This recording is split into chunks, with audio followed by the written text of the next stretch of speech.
সুনিতা পারিবারিক বস্ত্র প্রতিষ্ঠান খাগড়া বহরমপুর এবং লালবাগ মুর্শিদাবাদ।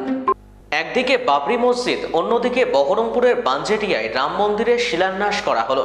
ভূমি পুজোর মধ্য দিয়ে আজকের এই অনুষ্ঠান অনুষ্ঠিত হলো। অনেক আগেই সাংবাদিক বৈঠক করে জানিয়েছিলেন বহরমপুর সাংগঠনিক জেলা বিজেপির প্রাক্তন সভাপতি শাখারব সরকার, অযোধ্যার রাম মন্দিরের আদলে বহরমপুরে হতে চলেছে রাম মন্দির। সকাল থেকেই হোমযজ্ঞর পাশাপাশি বর্ণাঢ্য অনুষ্ঠানের মধ্য দিয়ে অনুষ্ঠিত হলো এই ভূমি পুজো।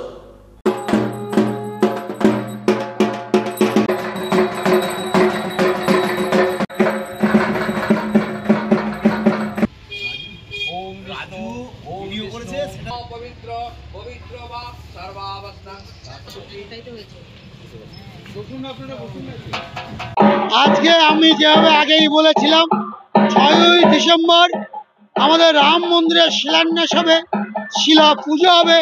ঠিক অযোধ্যায় যেভাবে রাম মন্দির স্থাপিত হয়েছে, সে আইনের মাধ্যমে হয়েছে, ঠিক ওই পদ্ধতিতেই আমরাও এখানে 90 সালে যেমন বাড়ি বাড়ি শিলা পুজো হয়েছে, ইট পুজো, সেই ইট অযোধ্যায় গিয়ে 92 সালে শিলান্যাস হয়েছে। তারপর 2022 সালে আমাদের ওখানে মন্দির স্থাপিত হয়েছে।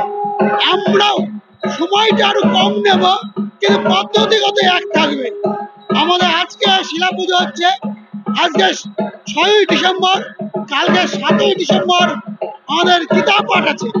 সাধু সন্ন্যাসীরা ওই কারণে আজকে আসতে পারেনি। ওনাদেরকে বলেছিলাম, কার্তিক মহারাজকে বলেছিলাম, মহারাজকে স্বাভাবিক কারণে খুব শীঘ্রই আমরা এই ইট দিয়ে আমরা জমি পেয়ে গেছি। এখানে রাম মন্দির হবে, হসপিটাল হবে রাম মন্দিরের সাথে, আবাস হবে এবং শিক্ষা প্রতিষ্ঠান হবে। যেভাবে বোম্বে টাটা সেন্টারের পাশেই নানা পালিকা বলে একটা সংস্থা আছে, ভারতবর্ষের সমস্ত ওখানে যায়, বিনা পয়সায় থাকে আর করে।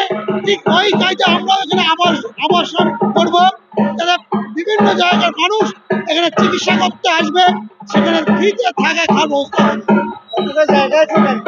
জায়গা প্রচুর জায়গা আছে, প্রায় 50 বিঘা জায়গা আমরা পেয়েছি। ওয়েস্টার্ন আউটফিট, ফ্যান্সি চুড়িদার, শাড়িতে রকমারি রঙের সমাহার, ফ্যাশনে এসেছে আজ নতুন সুনিতা, সুনিতা তোমার আমার আজ পুজোর হাওয়া, নতুন চাওয়া পোশাকের সুনিতা মন ছুঁয়ে যায়। সুনিতা, সুনিতা, সুনিতা সবার। সুনিতা 309 নেতাজি রোড, খাগড়া, বহরমপুর, মুর্শিদাবাদ।